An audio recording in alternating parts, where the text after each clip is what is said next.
el duodeno.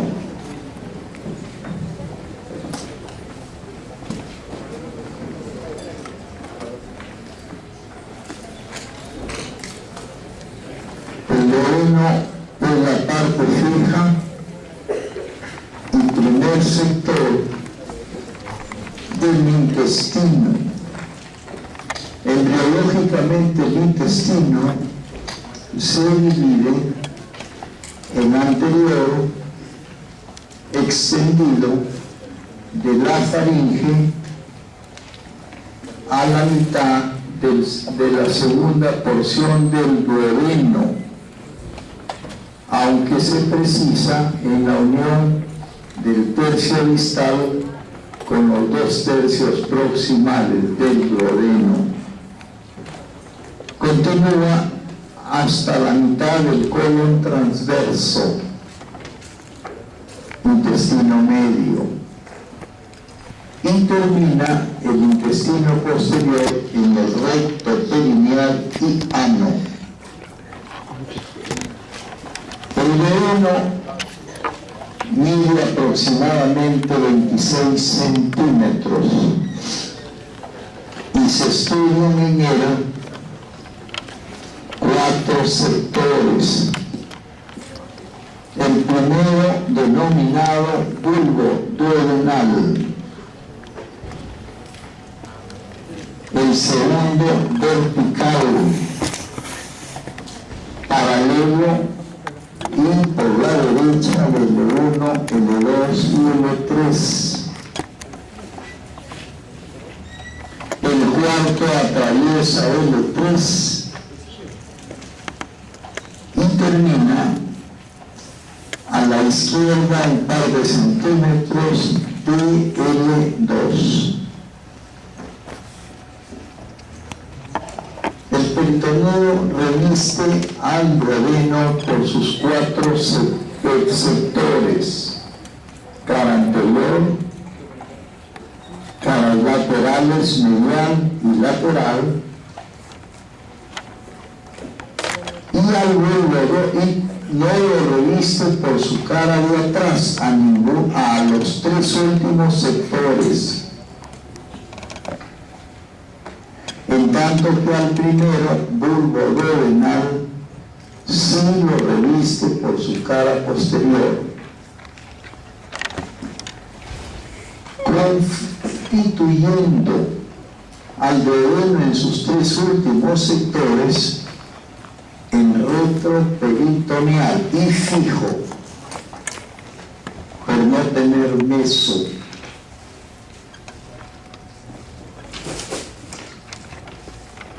Relaciones. Por su cara anterior, el duodeno en sus 4 sectores descendentemente se relaciona con el hígado, cara inferior, con la vesícula biliar, con el mesocolon y colon transverso,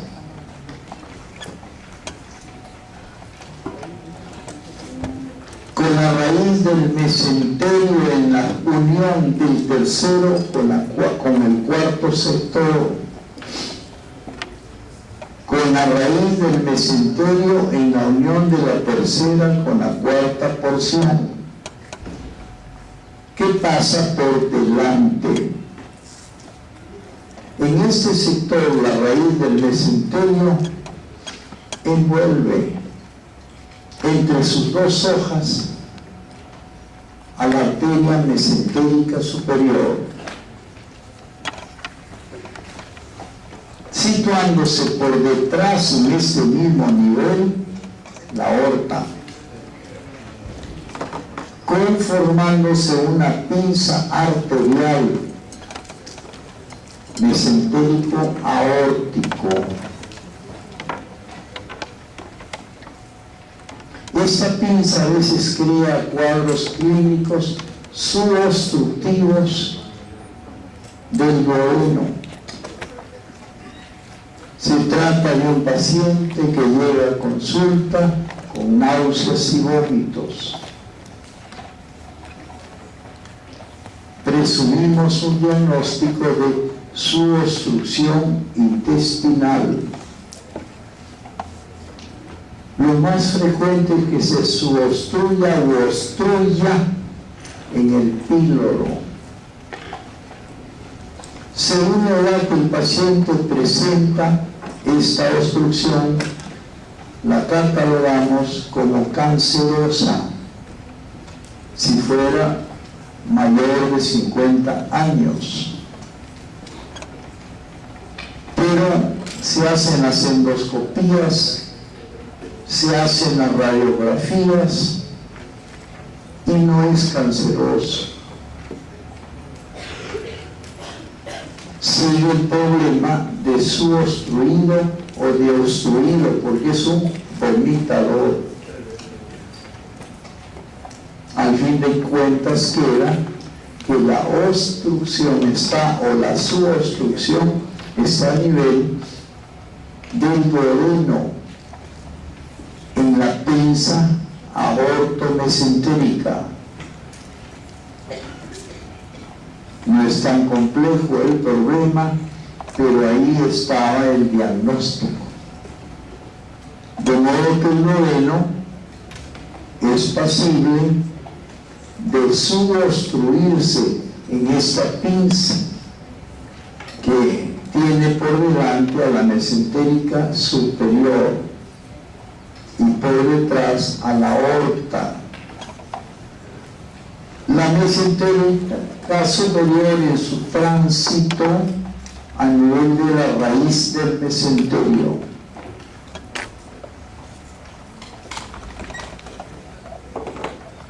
El duodeno se relaciona por detrás con el riñón izquierdo,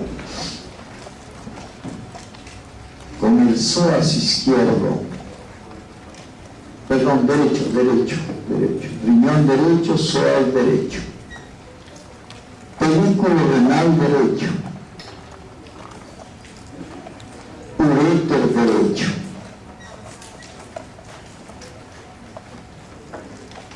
Cava inferior, aorta. Y como dije antes, termina a nivel de L2, 2 centímetros a la derecha. El marco duodenal medial o interno rodea a la cabeza del páncreas.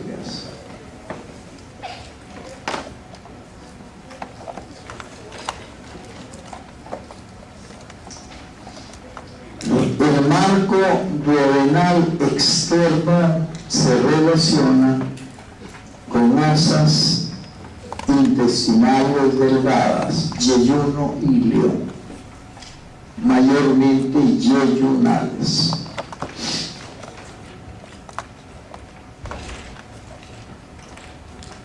El mesocolon transverso mencionamos antes que transita de derecha a izquierda delante del riñón derecho, cara anterior, en la unión de su tercio inferior con sus 2 tercios superiores. Mencionamos que lo mismo hace con el duodeno segunda porción, en la unión de sus 2 tercios proximales con el distal. El mesocolon atraviesa la cabeza del páncreas en la unión de su tercio distal con sus 2 tercios proximales. Luego discurre por el borde inferior del cuerpo y cola del páncreas.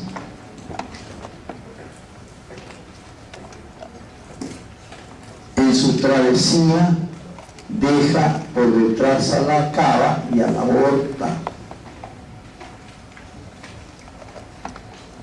al psoas derecho y al izquierdo.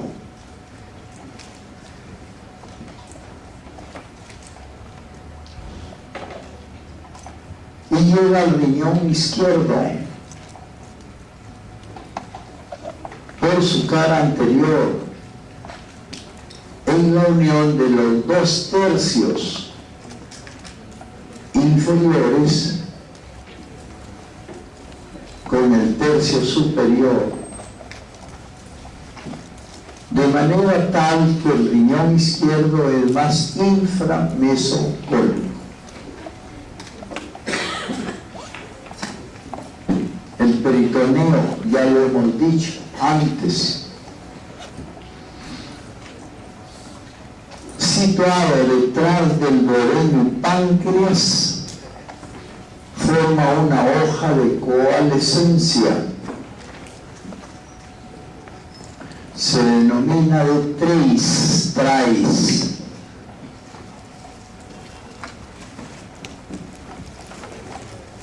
Lo mismo hace detrás del ascendente colon y del descendente. El peritoneo de la cara posterior del ascendente y descendente coalesce con el parietal posterior, peritoneo, y forma la fascia de Toll.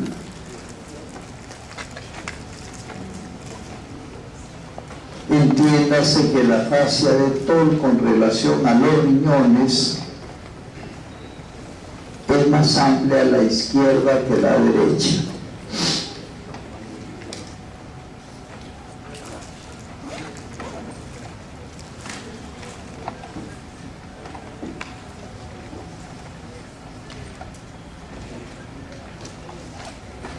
A ver, alguien que me maniobre allá porque no funciona esto.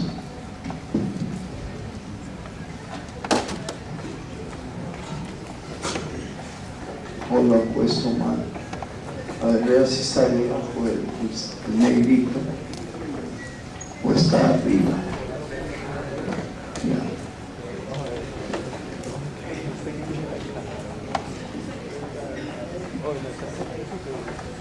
Duodeno, medios de fijación.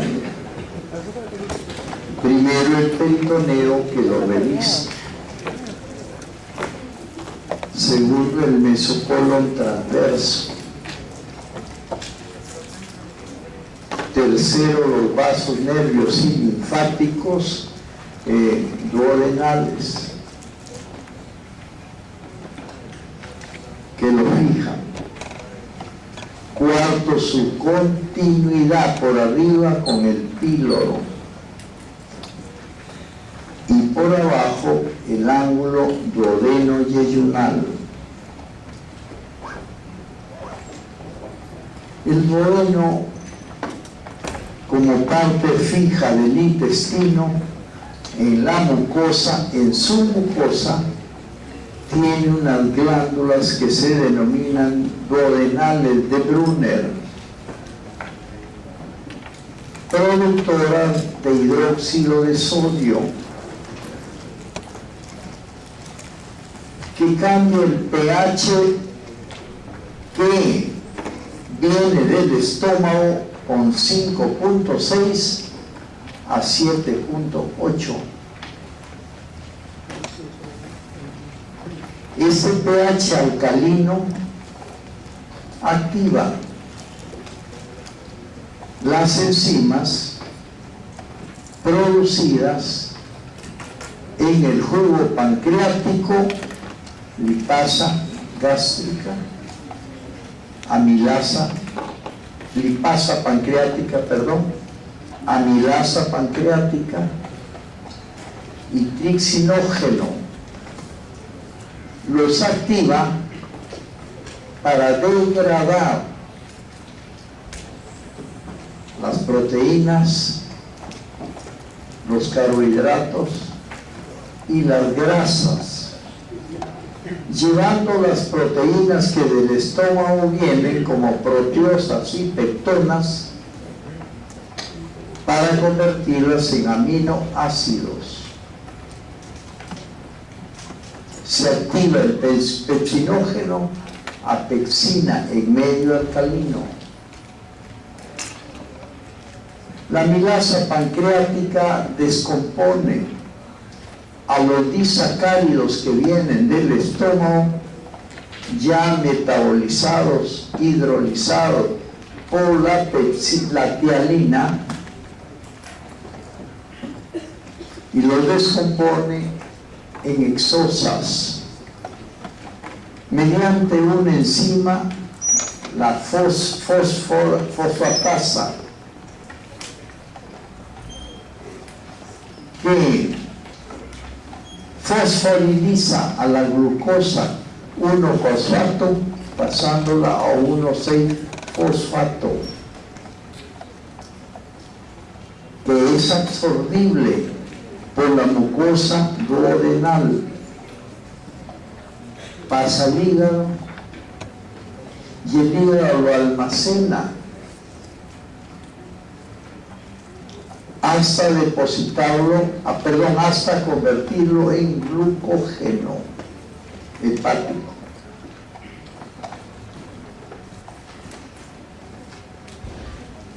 Concursa para la absorción de las exosas la hormona tiroidea, tiroxina,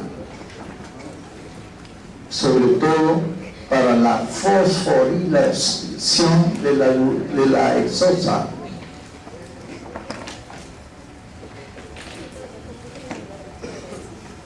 La lipasa pancreática transforma los ácidos grasos en saturados absorbibles que pasan al hígado.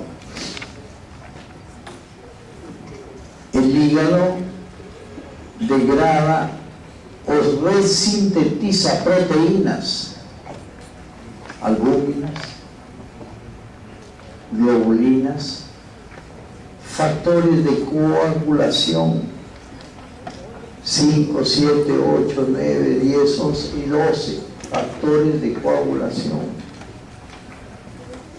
Sintetiza protrombina.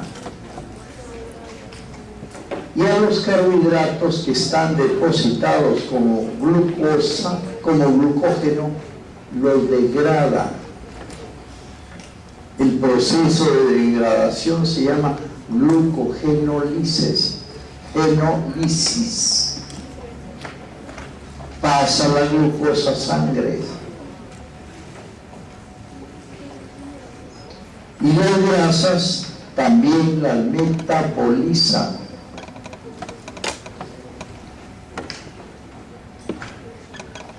A ácidos grasos o a grasas superiores.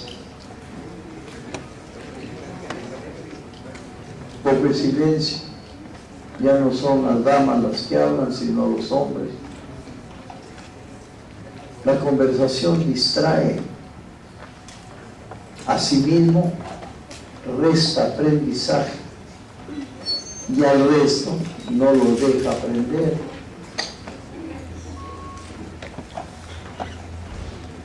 Por favor, la otra. Vean el mesocolon transverso atravesando, en el caso del duodeno, por su cara anterior, la unión del tercio distal con los 2 tercios proximales. Las demás vísceras también. De modo tal que el mesocolon transverso delimita en la cavidad peritoneal vísceras suprameso e inframesocólicas, hígado, estómago, vasos son supramesocólicas, el resto son inframesocólicas. En este trajinar vemos nosotros a la arteria mesentérica superior con su vena, que van a convertir la porción inframesocólica del duodeno en izquierda y derecha, en derecha e izquierda. Todas las porciones o las 3 primeras son derechas y la última izquierda. Otro. Se aprecia el páncreas en su proceso uncinado o gancho, y se aprecia en el borde que el mesocolo transverso camina, discurre por el borde inferior del páncreas, convirtiéndolo en primer lugar en retroperitoneal. Se ha dicho que son estructuras retroperitoneales las que están pegadas a la pared de atrás del abdomen, y a su vez, siendo retro, son supramesocólicas, pero se refiere como vísceras supramesocólicas a las intraperitoneales. Observen el tronco celíaco, dando origen primero a una arteria, la gástrica izquierda, la liénica, tortuosa, por el borde superior del páncreas, y la hepática común, que da la gastroduodenal, y la hepática propia. La gastroduodenal emite una arteria que se llama pancreático duodenal superior para el duodeno y páncreas, que se desdoble en una anterior, rama anterior y otra posterior, en tanto que abajo la mesentérica superior emite la pancreático, no se ve aquí, duodenal inferior, también con sus dos ramas, anterior y posterior. Entre sí se anastomozan, siguen hablando, pero vasculariza al duodeno y páncreas.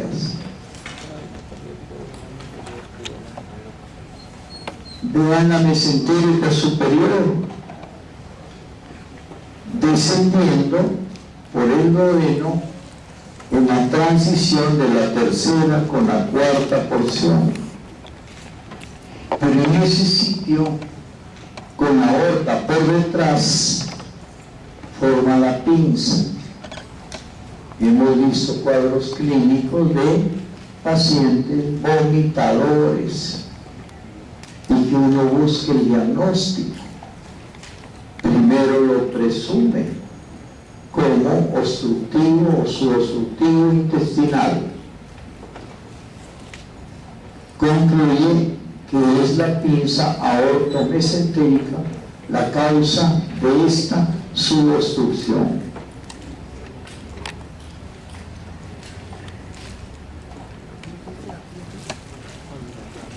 La que sigue.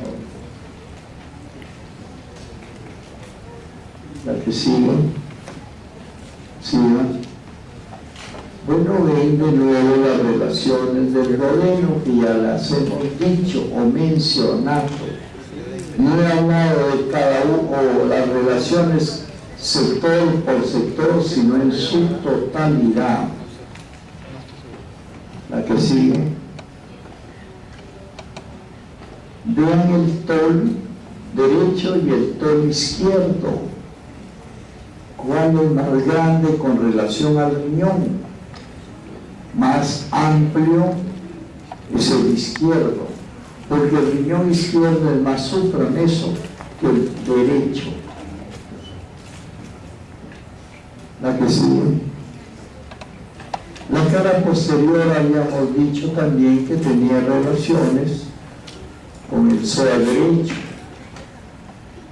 con la cara anterior del riñón derecho, con la cara inferior, con la aorta, con el pedículo renal izquierdo, con la cara anterior del riñón izquierdo.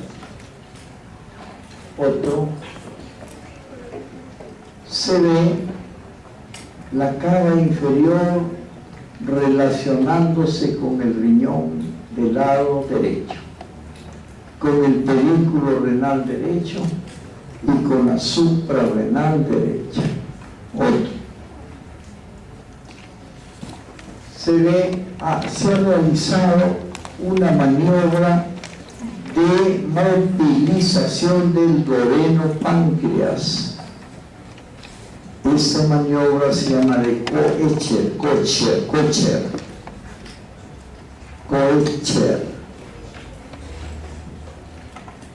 Se moviliza el duodeno, que es fijo. A la vista tenemos que se ha decolado la fascia de Treis, que es retroduodeno pancreático. ¿Por qué hemos realizado esta maniobra de Kocher? A la vista queda plenamente la cava inferior, detrás del duodeno páncreas. Y esta movilización del duodeno obedece a la necesidad de anastomosar en una gastrectomía el muñón proximal del estómago con el terminal del duodeno. A esa técnica de gastroduodeno anastomosis, término terminal se llama Birrow, técnica de Birrow. Para eso se movilizó al duodeno, a fin de que permita hacer la anastomosis terminal con el duodeno y terminal del estómago. A esta técnica se llama de Birrow, término terminal. Se anastomosa el muñón gástrico con el duodeno.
A esa técnica de anastomosar terminalmente al duodeno con el estómago se llama técnica de Birrow.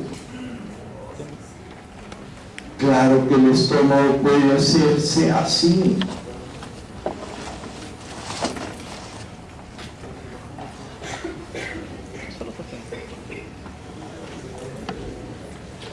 Anastomosarse el muñón terminal del estómago con la cara lateral del yeyuno se llama gastroyeyuno anastomosis, pero término lateral. Esta técnica puede anastomosar al estómago costa o en boca ancha.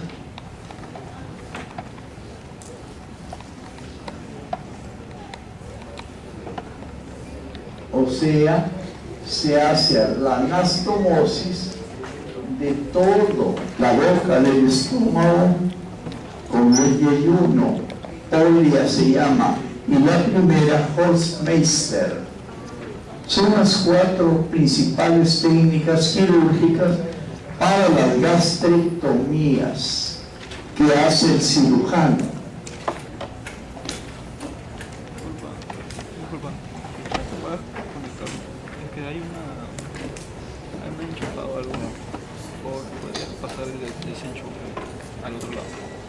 con ese objeto es que se libera el duodeno. Otro.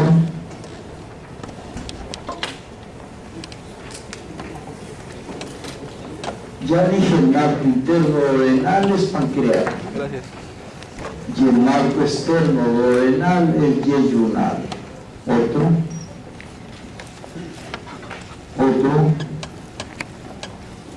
La estructura del duodeno es como la de todo el tubo digestivo, una serosa que lo reviste, ya hemos dicho parcialmente, no lo reviste por su cara posterior, excepto la primera porción. Sí lo reviste por su cara medial y lateral y anterior, el peritoneo. Es la primera etapa. La segunda es la muscular, que se descompone en dos subcapas, la longitudinal externa y la circular interna. Esta última generalmente se hipertrofia en los esfínteres, como el pylori. Y la primera es responsable del peristaltismo. Claro y verdad, la inervación del duodeno depende del sistema vegetativo. El parasimpático es peristáltico, estimula los longitudinales, relaja las circulares, progresa el bolo alimentario o el contenido alimentario. Y el parasimpático cierra esfínteres, y el simpático cierra esfínteres e inhibe el peristaltismo. Hay una submucosa y mucosa duodenal con un plexo nervioso secretor de las glándulas del tubo digestivo. Este plexo secretor submucoso tiene un nombre propio de Meiner, y el mientérico Auerbach, válido para todo el tubo digestivo.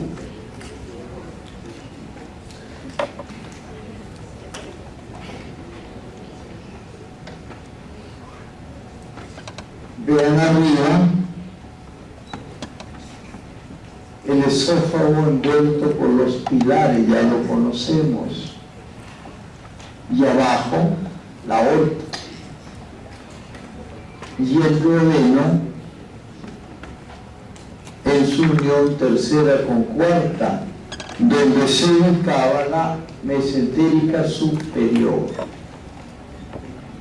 Esta arteria inicia su recorrido a nivel de L1. La que sigue, la otra, ahí está. Es la estructura. La circular interna, la longitudinal externa, la submucosa, cada una de las cuales con su plexo nervioso, mientérico y submucoso. El mientérico es peristáltico, a predominio de las fibras, no, por efecto de las fibras parasimpáticas, y el secretor, el submucoso. La que sigue. De los plexos nerviosos dentro de la estructura son plexos vegetativos dependientes del plexo celíaco. Tenemos una clase aparte que se llama vasos y nervios del abdomen. En él vamos a abundar la información. Otro, vean la mucosa del duodeno vista por dentro. Llama la atención un levantamiento que hay de los conductos pancreático-colerociano. Los dos conductos se juntan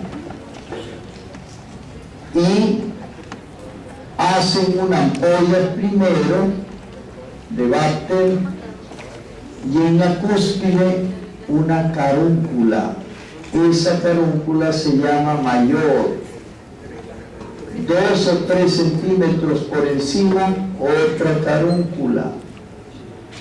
Para el conducto pancreático accesorio, carúncula menor.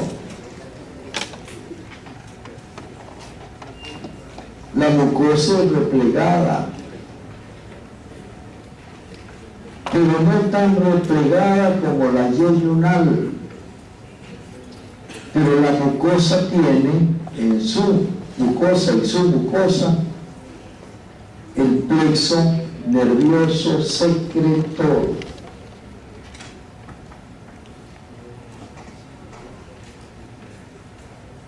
La carúncula mayor coincide en su topografía con el nivel del mesocolon transverso, de modo que lo ubicado por encima de la raíz del mesocolon transverso es la carúncula mayor. Siguen hablando.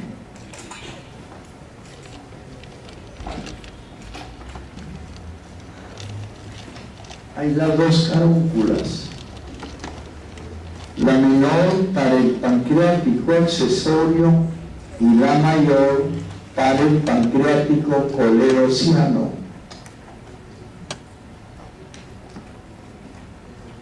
Irrigación e inervación ya hemos hablado. Las dos pancreáticos duodenales, superior de la gastroduodenal y la inferior de la mesentérica superior, hacen una canastilla por delante y por detrás, anastomótica, al duodeno y páncreas. La inervación depende del plexo celíaco, que abordaremos posteriormente. El mesocolon, otra.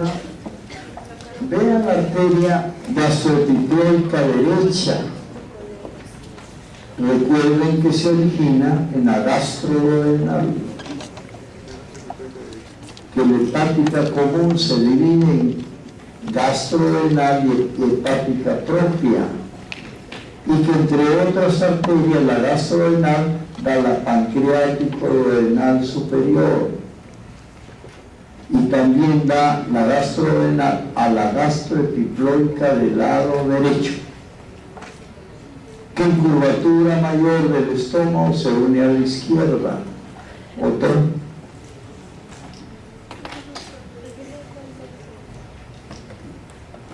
Ahí tienen el duodeno y páncreas visto por detrás. Llama la atención la cabeza del páncreas. Esta cabeza, rodeada por el duodeno.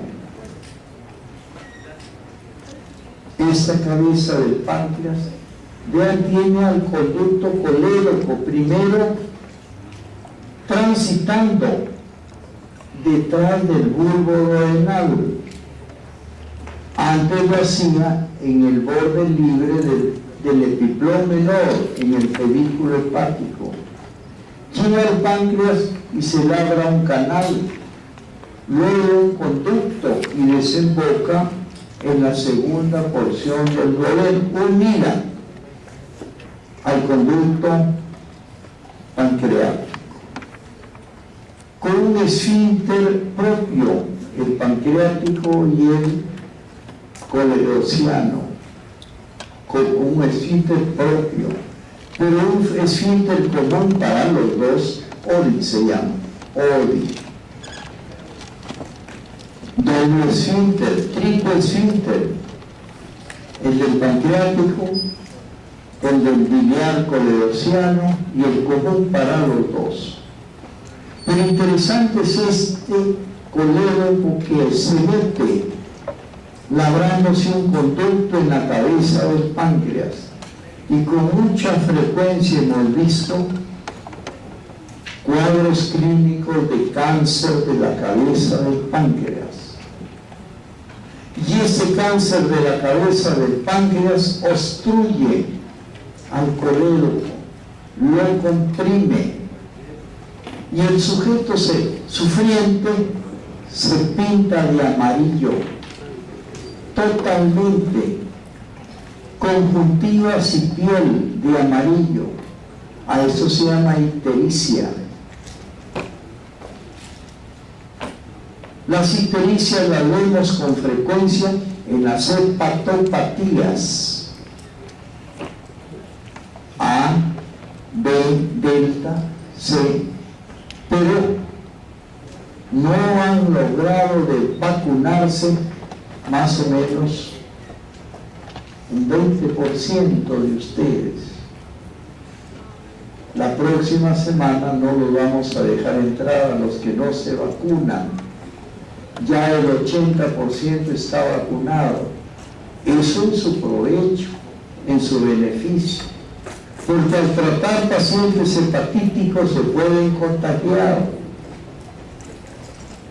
Entonces es preferible que se vacunen para evitar la ictericia. De todos modos, la bilirrubinemia está en sangre en una proporción no mayor del 1% miligramos. Pero en las hepatitis puede ser 2, 3, 4, 5, hasta 15% de miligramos. Pero en el cáncer de cabeza vemos 20, 25, 30, 35, 40, 40 hasta 50 miligramos por ciento por sea de cabeza de páncreas. Las hepatitis no datan más allá de 2 semanas con su color amarillo, pero los cánceres de cabeza los veo amarillos el primer mes y el segundo y el tercero, hasta que finalmente se van al nicho. La ictericia sube progresivamente a niveles, yo he visto hasta 50 miligramos, siendo 1 lo común, lo normal. Queremos decir que la cabeza del páncreas es pasible con bastante frecuencia. Vemos este cuadro clínico de cáncer de la cabeza del páncreas. Se trata de sujetos más frecuentemente mayores de edad, arriba de los 40, que refieren una historia de que están orinando amarillo, y que esta orina es cada vez más amarilla, y que le han dicho que toda su piel está ahí amarilla y se ve en el espejo. El peso declina, comienza a perder peso. Diagnosticamos nosotros sea de cabeza de páncreas, con esa historia clínica. No olvidar entonces este colédoco en este sitio. Inervación, ya mencionamos, depende de quién, del plexo celíaco. ¿Cuáles son los principales nervios formantes del plexo celíaco? El esplénico mayor derecho e izquierdo, formados de los ganglios simpáticos T5, T6, T7, T8 y T9. El lado derecho tiene una rama celíaca y el frénico derecho tiene una rama celíaca también. Los 4 nervios terminan en el ganglio de su lado semilunar o celíaco. Ese ganglio rodea al tronco celíaco. El derecho lo encontramos detrás de la cava superior, delante del pilar derecho. Y el izquierdo delante del pilar izquierdo y detrás de la arteria liénica.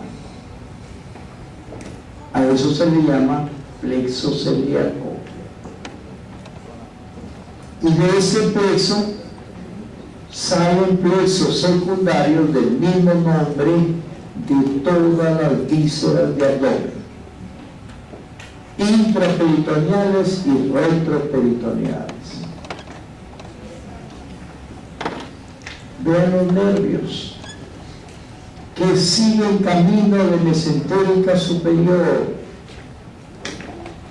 y de ahí se van al páncreas.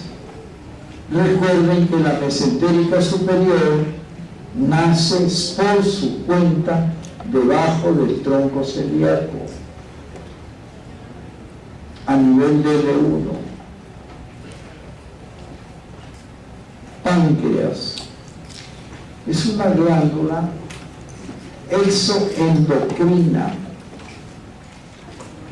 de forma lenguada, abrazada en su cabeza por el duodeno, pero tiene un cuello, un cuerpo y una cola. El conjunto pesa entre 100 y 120 gramos.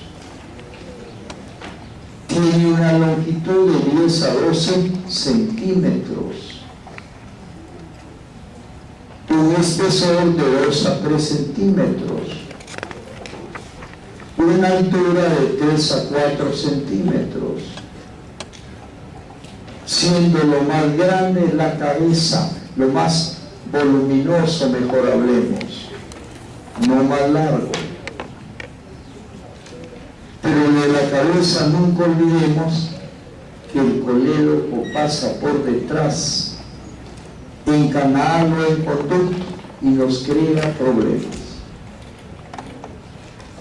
Como glándula exocrina produce el jugo pancreático, con sus 3 enzimas, tripsinógeno, lipasa y amilasa pancreáticas, hidrolizante, metabolizante de los principios alimentarios, proteínas que se degradan a aminoácidos, ácidos grasos a ácidos grasos superiores, saturados, y carbohidratos a exosas. Eso como glándula exocrina, pero como glándula endocrina tiene a nivel de, más frecuentemente entre la cola y el cuerpo, los islotes de Langerhans. Estos islotes tienen 2 tipos de células, unas alfa y otras beta. Las células alfa producen glucagón y las beta insulina. En los islotes referidos, ¿qué hace la insulina? Metaboliza la glucosa, preferentemente facilita su utilización tisular, facilita el uso de la glucosa a nivel de los tejidos.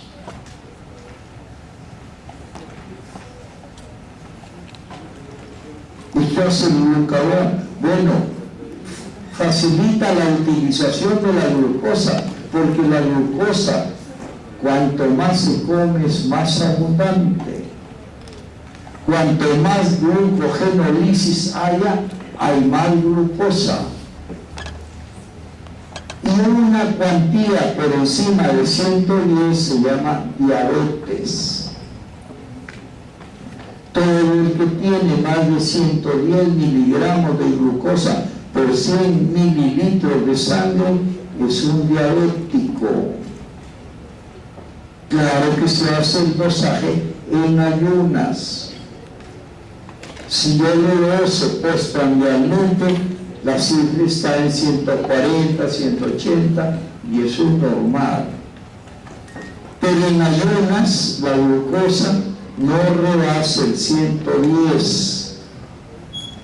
Antiguamente hablaban de 120. Existe una predisposición familiar. Si el padre es diabético, la hija, la larga o corta edad, va a ser diabética. Digo la hija porque existe un cruce de sexos. Más para los dos puede haber, pero más se ve en los sexos contrarios. La madre le transmite más fuertemente al hijo hombre. Y si la madre y el padre son diabéticos, desde niño va a ser diabético la persona. No es recomendable la procreación entre padres diabéticos. La diabetes daña todos los vasos. Empieza dañando los de la retina, luego los del riñón, y complica con los grandes vasos, debutando con los dedos del pie, de los pies. Se gangrenan los dedos, obligan a una amputación. Una vez un moreno, ya les he contado, creo, no quería amputarse la pierna por encima de la rodilla, porque me decía que era jefe de banda. Entonces yo le sugerí, como trabajaba Portacora, que en la esquina maneja la banda, y siempre todavía lo veo ahí en la esquina, manejando su banda de pericotes. No quería sacarse la pierna, pero la diabetes obliga a eso, porque la gangrena es ascendente. Primero en los dedos, luego en la pierna, luego en la rodilla, luego en el muslo y sube. Por eso la necesidad de amputar.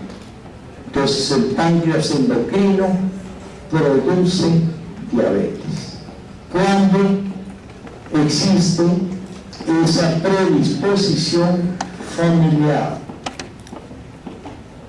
madre y padre diabéticos, niño diabético, madre diabética, hijo diabético, más frecuentemente. No quiere decir que la madre no le va a transmitir así, pero es menos fuerte. Y si los dos son, el niño es diabético. El páncreas, entonces, esa es hablándola. Hemos visto a veces cuadros clínicos de tumores de los islotes de Langerhans. Se llaman insulinomas. No hace mucho bulto. El cirujano tiene dificultad para ubicar ese insulinoma. A veces no está en la cola, tampoco en el cuerpo. Está cerca de la cabeza, es variable su localización. No les dije qué hace el glucagón. Es producido por la célula alfa de los islotes y antagoniza la insulina. Cuando la glicemia baja mucho por debajo de 56, hipoglicemia, trabaja el glucagón, elevando la glicemia. O sea, el glucagón busca que no se baje mucho la glucosa. Cuando ya entró a hipoglicemia, trabaja el glucagón, elevando la azúcar. Otro. Bueno, ¿dónde está situado el páncreas? Es un órgano glandular retroperitoneal. dicho que su cabeza tiene un gancho delimitado por el mesocolon transverso. Pero esta cabeza es tenida porque en su cara de atrás tiene al conducto poleo, que primero se labra canal y luego conducto intrapancreático, que se junta al conducto pancreático, que se junta al conducto polémico y termina en conducto común, haciendo una dilatación previa, ampolla de Vater. Y en la cúspide de la ampolla, la caróncula mayor.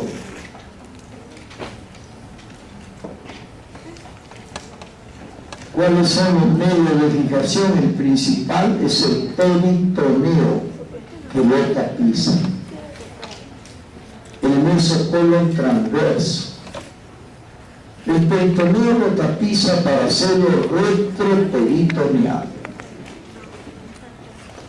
No olvidarse que la hoja de atrás, que primitivamente existía con abdominal, siendo movible el duodeno y páncreas, tenía un mesoduodeno páncreas, coalesce con el peritoneo parietal posterior y forma el Treis, la lámina de coalescencia de Treis.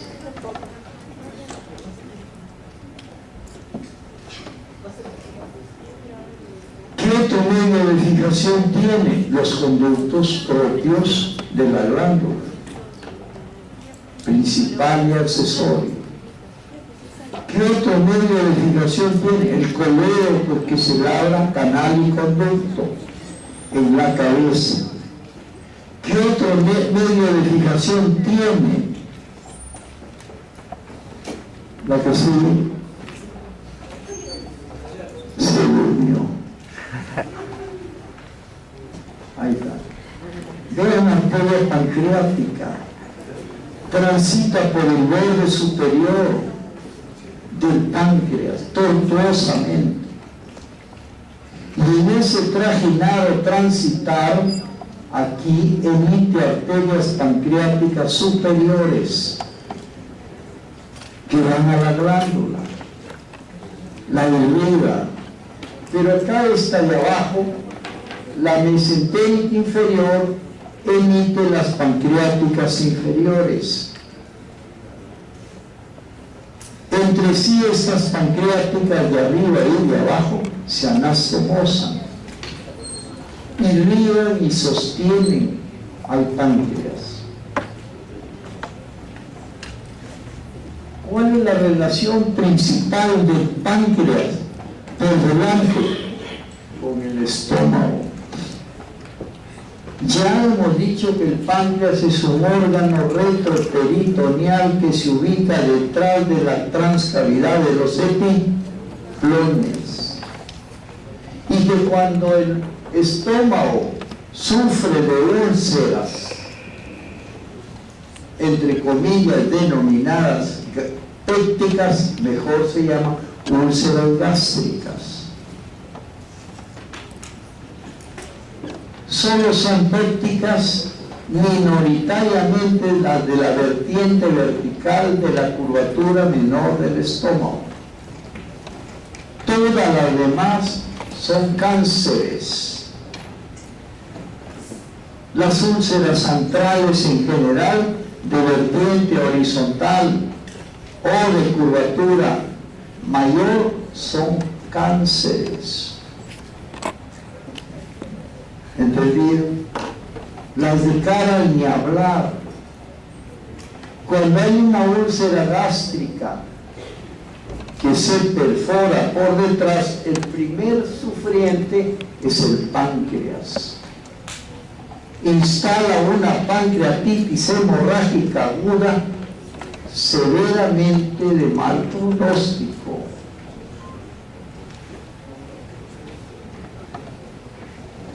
Hace una pancreatitis hemorrágica de mal pronóstico.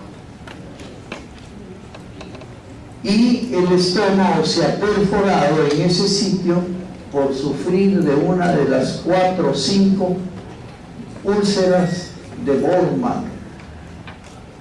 Recuerden que la úlcera de 4 milímetros de diámetro, de bordes no muy levantados, puede ser benigna, pero le llaman más frecuentemente cáncer 1 de Bowman. Ese cáncer está en la mucosa nada más. El Bowman 2 ya coge la muscular, es más grande la úlcera, los bordes son levantados. El cáncer 3 llega a la serosa, pero no la atraviesa. El cáncer Bowman 4 atraviesa la serosa y comienza a sembrar en los órganos vecinos. Y el cáncer 5 siembra en los órganos vecinos y en los distantes. 1, 2 y 3 son quirúrgicos. 4 y 5 ya no son quirúrgicos. Y si se hace cirugía gástrica, en 4 y 5 es paliativa. En 1, 2 y 3 la expectativa es que sea buena la intervención. Pero para que sea buena, el patólogo nos tiene que reportar de las 16 muestras de linfonodos que no hay células cancerosas en ninguna de ellas. Esto acontece en 1, 2 y 3. Ya conocemos los 16 grupos. El 1 cardiácico derecho, el 2 cardiácico izquierdo, el 3 curvatura menor, el 4 curvatura mayor, el 5 suprapilórico, el 6 subpilórico, primera línea. El 7, ¿qué cosa era? Gástrico izquierdo. El 8, hepático común. El 9, celíaco. El 11, ¿qué dijimos que era? Hilo esplénico. El 12, pancreático duodenal superior. El 11, el 12 es hepático propio, el 13 retroenopancreático, el 14 mesentérico superior, el 15 mesocólico y el 16 para otro. Eso lo domina el cirujano honesto, porque el que no es honesto no le interesa dominar esto, saca lo que ve nada más, no. Todo el que es especialista en algo debe saber lo mínimo de estas cosas. Vean la arteria esplénica. Ahí están dando las pancreáticas superiores. Pero no se olviden que antes de dar las 2 ramas terminales da la gástrica dorsal, que va a la tuberosidad menor, vertiente posterior desnuda del estómago. Y que el cirujano, cuando estirpe estómago, solo liga la gástrica izquierda, la gástrica derecha, la gastroepicórica derecha, la izquierda y los vasos cortos. Se olvida de la gástrica dorsal. El sujeto se va en la tarde a su cama, luego de haber hecho un pequeño postoperatorio en una sala de cuidados intensivos, va a su sala, está sangrando un poco, en la noche nadie lo ve, y al día siguiente viene el camillero para llevárselo al mortuorio, perdón.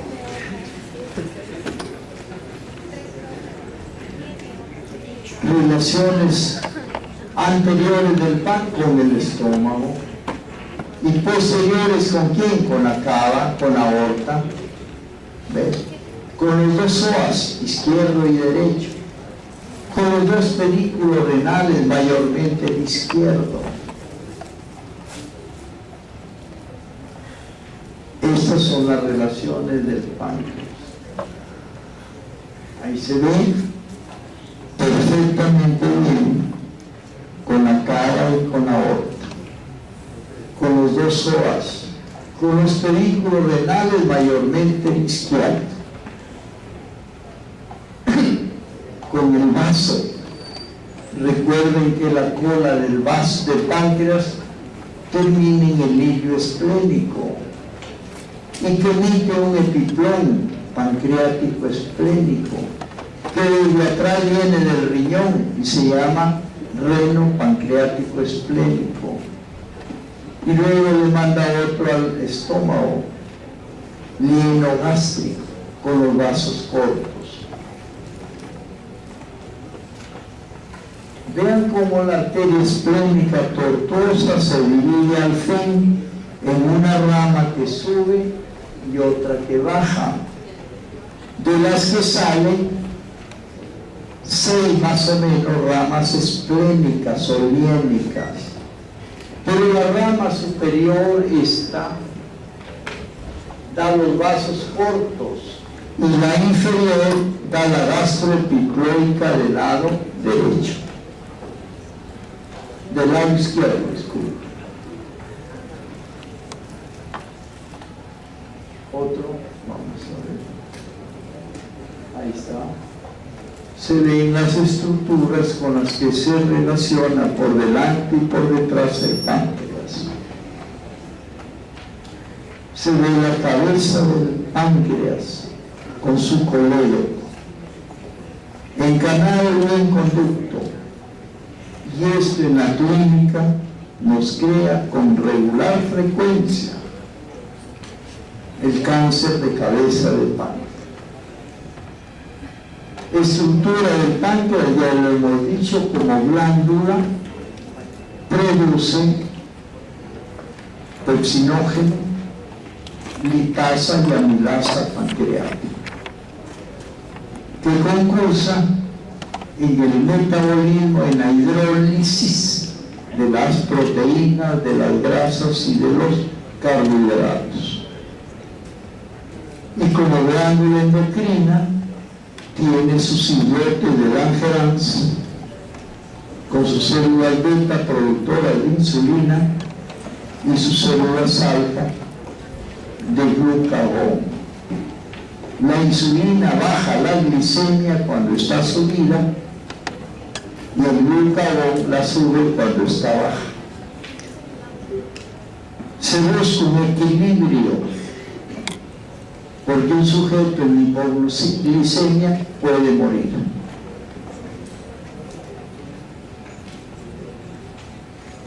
Se ve bonito el islote.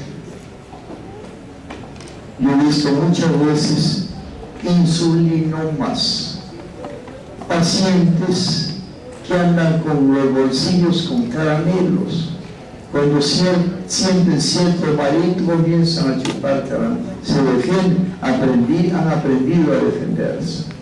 ¿Qué tienen insulinomas? ¿Qué hace el insulinoma? Produce mucha insulina, que baja a cifras muy extremas la glicemia. Felizmente actúa el glucagón de las células alfa, que cuando baja mucho la sube la glicemia. Ahí están los islotes. Bueno, hay un insulinoma.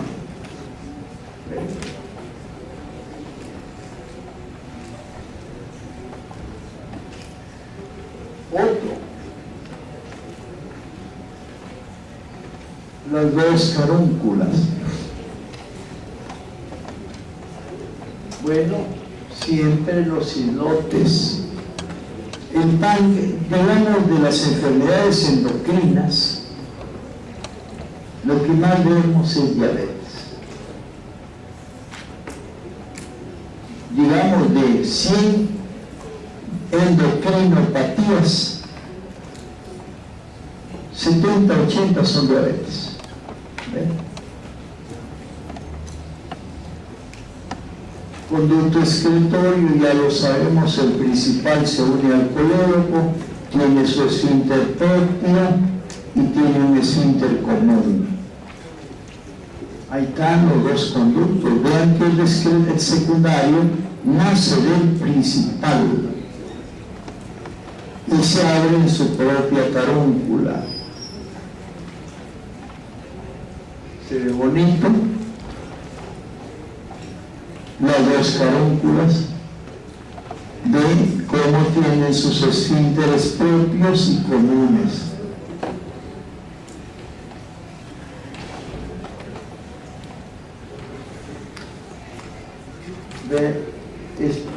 El conducto común de pancreático principal con el coledociano.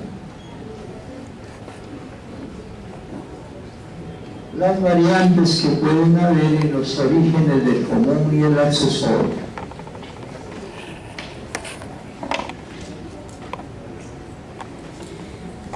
La vascularización ya lo hemos dicho. Primero, para la cabeza, las pancreático duodenal superior e inferior. Y para el cuerpo, la mesentérica, la esplénica, las pancreáticas superior y la mesentérica superior, las inferiores. Pero además, la hepática común da una pancreático dorsal. A la más larga hay dos dorsales. La más larga se llama magna, de cabeza a cola, pero vienen de la hepática común. Puede hacerlo de la hepática propia, puede hacerlo de la mesentérica superior, puede hacerlo de la cólica media, etc. Varios orígenes puede tener.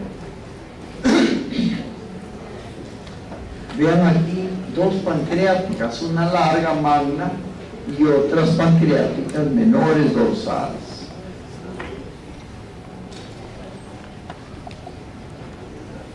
Vean la esplénica jugando con las pancreáticos superiores y la mesentérica inferior haciéndolo con las pancreáticas inferiores. Los linfonodos, bueno, se acoplan a los linfonodos gástricos, retroduodenopancreáticos, suprapancreáticos, ilio, espleen, etc. Vean los linfáticos del estómago y del páncreas. La inervación, ya dije, depende del plexo celíaco.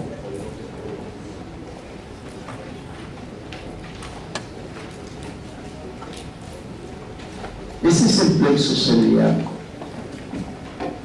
que como dije vamos a hacerlo en clase aparte, porque es amplio,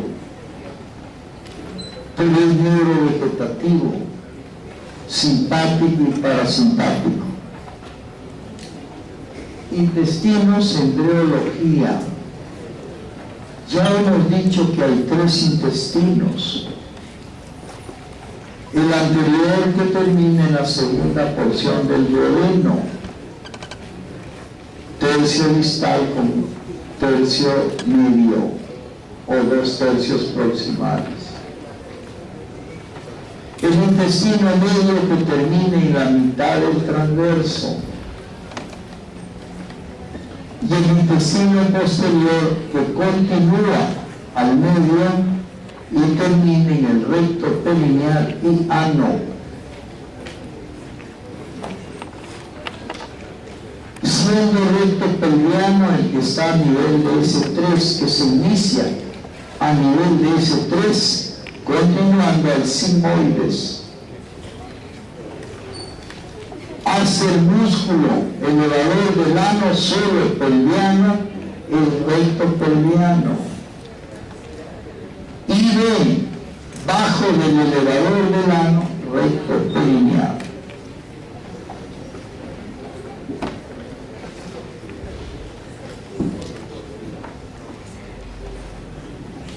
El intestino de la 5ª a la 8ª semana crece más rápido que la cavidad abdominal. Se magnifica este crecimiento entre la 9 y la 12, ya no entra en la cavidad abdominal. Busca herniarse y busca herniarse hacia el tórax, pero menos frecuentemente porque lo hace mayormente por el ombligo. Y el intestino se hernia por el ombligo, onfalocele se llama eso. Hernia fisiológica umbilical, onfalocele. Se salen las asas intestinales por el ombligo y se instala en la hernia onfalocele. A partir de la 12 semana, tercer mes, creció lo suficiente la cavidad abdominal y el intestino regresa, se reincorpora a la cavidad porque ésta se amplió fisiológicamente. Ya al ampliarse, ingresa todo el intestino de la hernia en que estuvo, del onfalocele. Y una vez que regresa, inicia un desfile con escolta o encabezado por el ciego y el apéndice, ya estando dentro de la cavidad. Poco silencio. El ciego y el apéndice se van a la fosa ilíaca interna izquierda, ascienden por el flanco abdominal izquierdo, llegan al hipocondrio izquierdo, alcanzan el epigastrio, el hipocondrio derecho, el flanco abdominal derecho, y termina el ciego con apén en fosa ilíaca interna derecha. Ese es el desfile de 270 grados, en sentido contrario a las agujas del reloj. 270 grados. A veces se detiene en ese desfile y asistimos a ciego y apéndice en hipocondrio izquierdo, en epigastrio, en hipocondrio derecho, en flanco abdominal derecho y no en la fosa ilíaca interna. Es decir, ha habido una detención de la rotación o rotación incompleta. Y a veces el ciego y el apéndice desfilan al revés. De ombligo se van a flanco abdominal derecho, a hipocondrio derecho, a epigastrio, a hipocondrio izquierdo, a flanco abdominal izquierdo o a fosa ilíaca interna izquierda, y ahí se posa. Eso se llama situs inverso, rotación invertida, en el mismo sentido de las agujas del reloj. El diagnóstico clínico es difícil, porque estamos hablando de una apendicitis en izquierdo. Antiguamente hacíamos la laparotomía exploradora, se abre el abdomen y se busca dónde está el problema. Ahora se hacen las laparoscopías exploradoras. ¿Qué quiere decir? Que mediante un trócalo uno va buscando dónde está el órgano enfermo.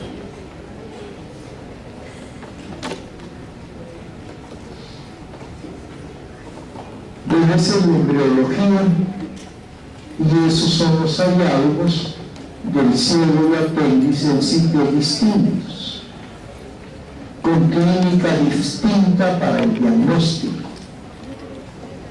Miren ahí las rotaciones normales, de izquierda a derecha, pero puede tenerse el desfile en cualquier sitio. Yeyuno íleo, en la parte movible del delgado, 6 a 8 metros de longitud, 3 a 4 centímetros de ancho para el yeyuno, 2 a 3 centímetros de ancho o de diámetro para el hilio. Queremos decir que el yeyuno hilio va disminuyendo progresivamente de grosor.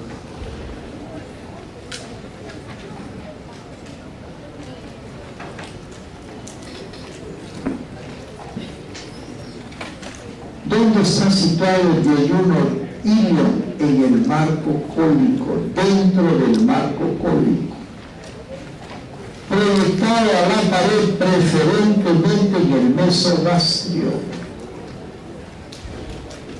Mesogastrio. Eso es el yeyuno hilio, conformado por asas, más de 16 asas intestinales, unas que se relacionan por delante con la pared anterior del abdomen, por detrás con la pared posterior del abdomen, siempre dentro del marco cólico.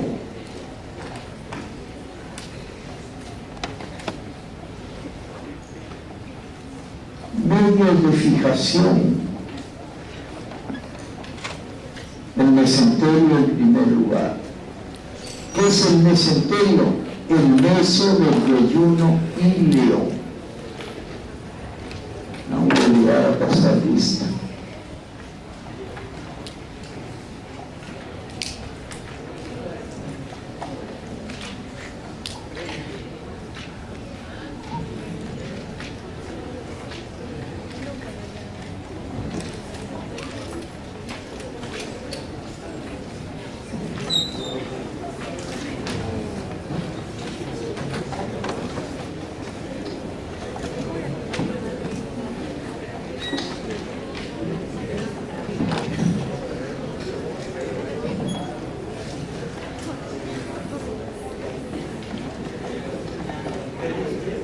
Amado,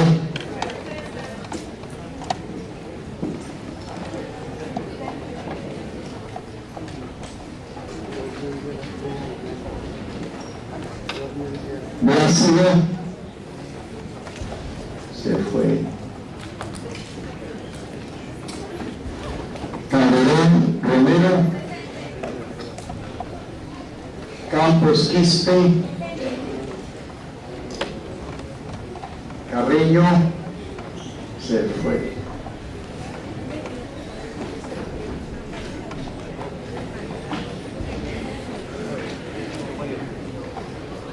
Castañeda, Chávez Salvador, se fue.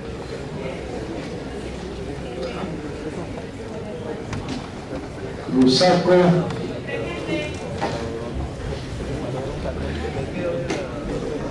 Díaz Liu,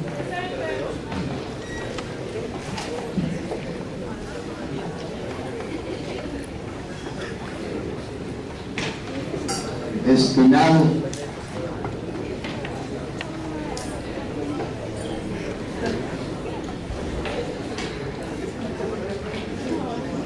Galvez López,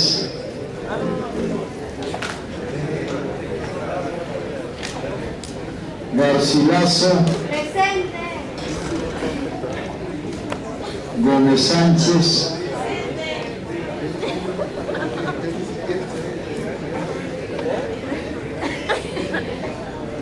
González Barba,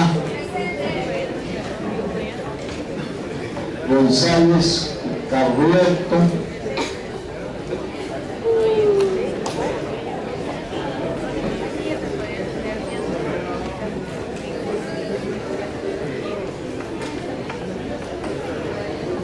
González Pizarro,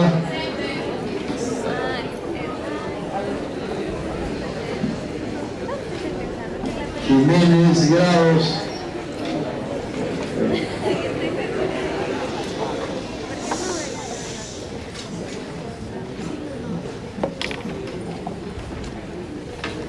Juárez Mendoza,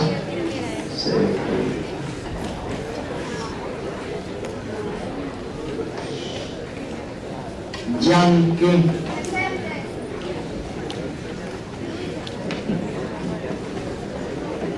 Valdivia, San Román,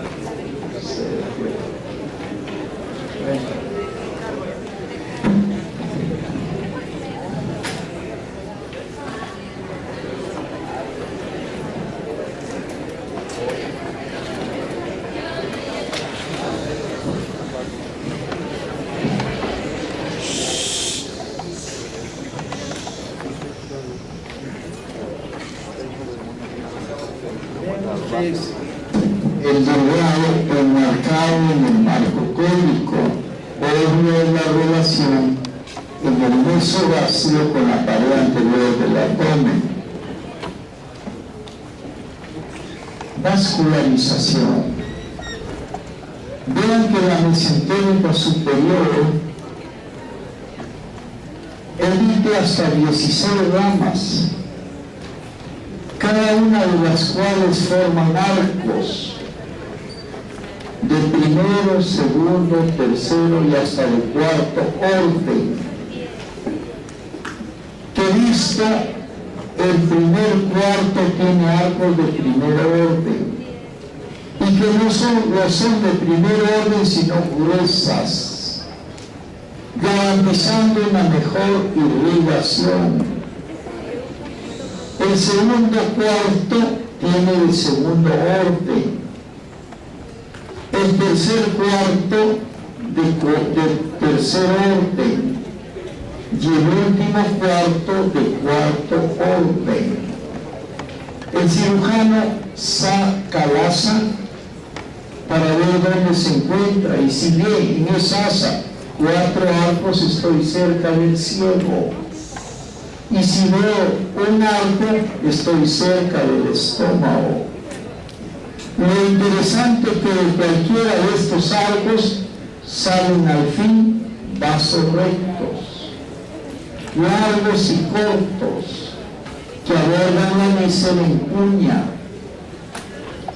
que obligan al cirujano cortar en pico de flauta. ¿Y qué hace el cirujano para ver si el corte está bien hecho? Mira todo el perímetro del borde cortado. Si todo sangra, el corte está bien hecho. Si hay sectores del perímetro del intestino cortado que no sangran, el corte está mal hecho. Hay que repetirlo. Las venas y arterias,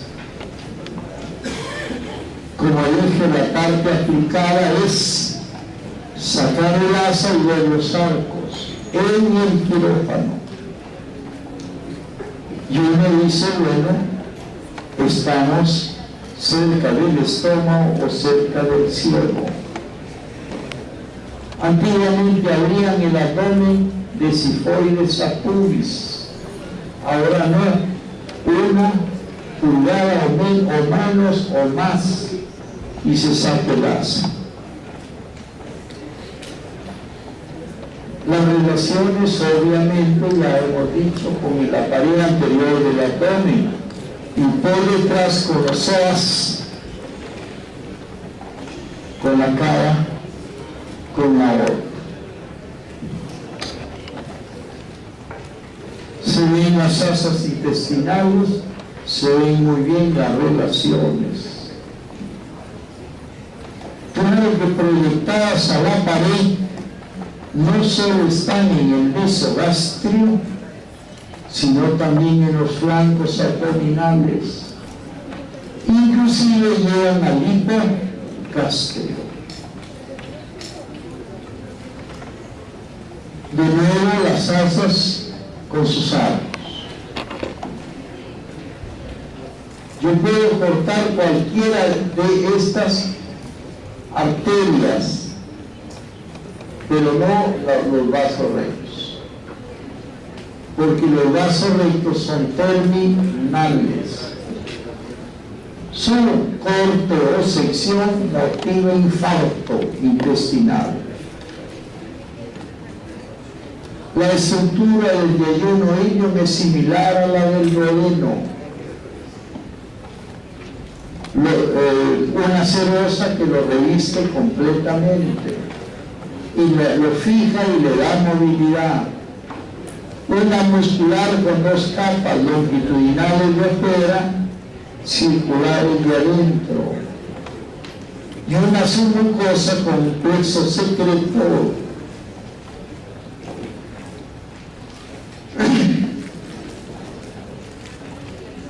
Ahí se ve la mucosa yeyuno ilial muy replegada. Se necesitan para cumplir la función de absorción 14 metros de mucosa. Pero distendido todo el intestino alcanza 24 metros de mucosa. Y mientras más replegada sea la mucosa, garantiza una mejor absorción. ¿Dónde está más replegada? En el yeyuno. ¿Dónde está menos replegada? En el ilium. ¿Cuánto mide el yeyuno? El 40% del total. ¿Cuánto mide el ilium? 60%. ¿Cuánto mide el total? 6 a 8 metros. No olvidar que el cuarto proximal tiene 2 arcos. Tiene un arco entérico, un arco de arterias entéricas. El segundo cuarto, por medio proximal, 2 arcos. El medio distal 3 y el distal 4 arcos. Basta con sacar un asa para presumir dónde se encuentra. Que las resecciones intestinales son en pico de flauta y que uno mira los bordes del asa cortada y si sangra totalmente por todo lugar, está bien hecho el corte. Pero si no sangra en algunos sitios, está mal hecho el corte. Ya en la irrigación de más está hablando. No, pero vean el grosor de las arterias yeyunales.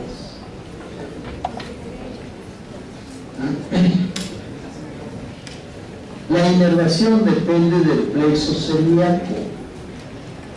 Ahí tienen la inervación. Los nervios que llegan al intestino toman el mismo nombre de las arterias que lo irrigan.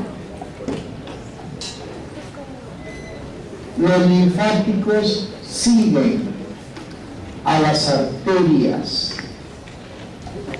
siendo terminales las que están en el origen de las 2 arterias que van al intestino. ¿Cuáles son esas 2? La mesentérica superior, sobre todo, y la inferior mayormente es para el grueso. Colon o intestino grueso.